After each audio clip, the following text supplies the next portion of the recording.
सकट चौथ की कहानी। धार्मिक मान्यताओं के अनुसार सकट चौथ का व्रत रखने से संतान निरोगी दीर्घायु होती है।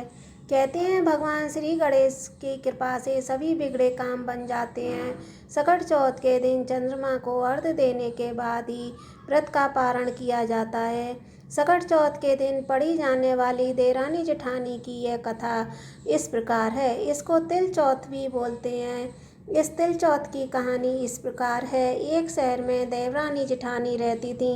जेठानी अमीर थी और देवरानी गरीब थी। देवरानी गणेश जी की भक्त थी। देवरानी का पति जंगल से लकड़ी काट कर बेचता था और अक्सर बीमार रहता था। देवरानी जेठानी के घर का सारा काम करती और बदले में जेठानी बचा हुआ खाना, पुराने कपड़े आदि उसको देती थी। इसी से देवरानी का परिवार चल रहा था।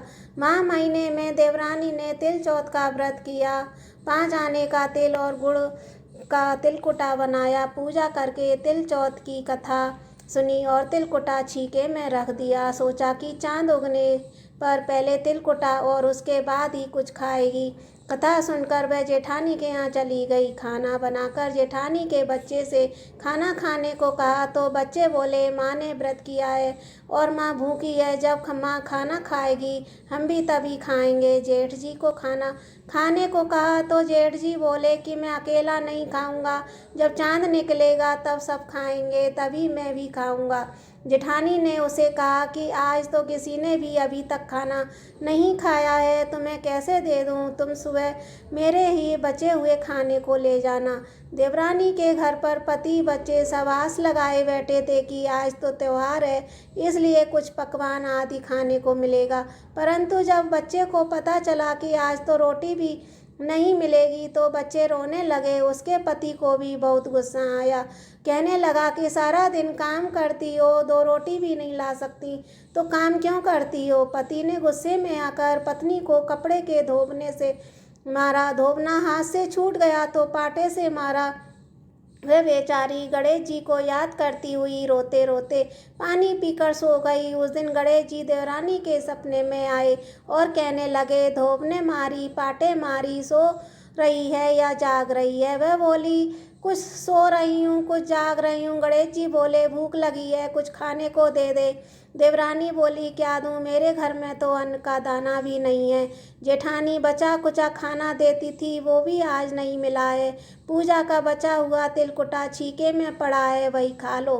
तिलकुटा खाने के बाद गणेश जी बोले, धोबने मारी, पाटे मारी, निपटाई लगी है, कहाँ निपटे? वह बोली, यह घर पड़ा है, सो आप निपट लो।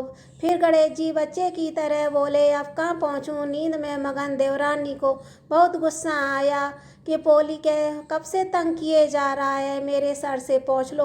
और कहाँ पहुँचोगे? सुबह जब देवरानी उठी तो यह देखकर हैरान रह गई कि पूरा घर हीरे मोती से जगमगा रहा है। सिर पर जहाँ विनायक जी पहुँचनी कर गए हैं, वहाँ हीरे के टीके और बिंदी जगमगा रहे हैं। उस दिन देवरानी जेठानी के यहाँ काम करने नहीं गई। बड़ी देर तक राह देखने के बाद जेठानी ने बच्चों को देवरानी के यहाँ बुलाने भेजा। जेठानी ने सोचा कल खाना नहीं दिया, इसलिए शायद देवरानी बुरा मान गई है। बच्चे बुलाने गए और बोले, चाची चलो, माँ ने बुलाया है, सारा काम पड़ा है। देवरानी ने जवाब दिया कि अब उसकी ज़रूरत नहीं है, घर में सब भरपूर है, गणेश जी का आशीर्वाद है। बच्चों ने घर जाकर माँ को बताया कि चाची का तो पूरा घर हीरे मोती से जगमगा रहा है। जेठानी दौड़ती हुई देवरानी के पास आई, पूछा कि यह सब कैसे हुआ। देवरानी ने उसके साथ जो हुआ वह सब बताया। घर लौटकर जेठानी अपने पति से बोलती है कि आप मुझे धोबने पाटे से मारो। उसका पति बोला, भली मानस, मैंने कभी तुम पर हाथ नहीं उठाया, मैं तुम्हें धोबने पाटे से कैसे मार सकता हूँ? वह नहीं मानी और जिद करने लगी। मजबूरन पति को उसे मारना लग पड़ा। उसने ढेर सारा घी डालकर चूरमा बनाया, छीके में रखकर सो गई। रात को चौथ विनायक जी सपने में आए, कहने लगे, भूख लगी है, क्या खाऊं? जेठानी बोली, गणेश जी महाराज, मेरी देवरानी के यहाँ तो रूखा सूखा तिलकुटा खाया था, मैंने तो झड़ते हुए घी का चूरमा बनाया है, छीके में रखा है, फल और मेवे भी रखे हैं, सो आप खा लीजिए। बाल स्वरूप गणेश जी बोले, कहाँ निपटूं? जेठानी बोली, उसके यहाँ तो टूटी फूटी झोंपड़ी थी, मेरे यहाँ तो कंचन के महल हैं, यहाँ जहाँ जहाँ निपट लो।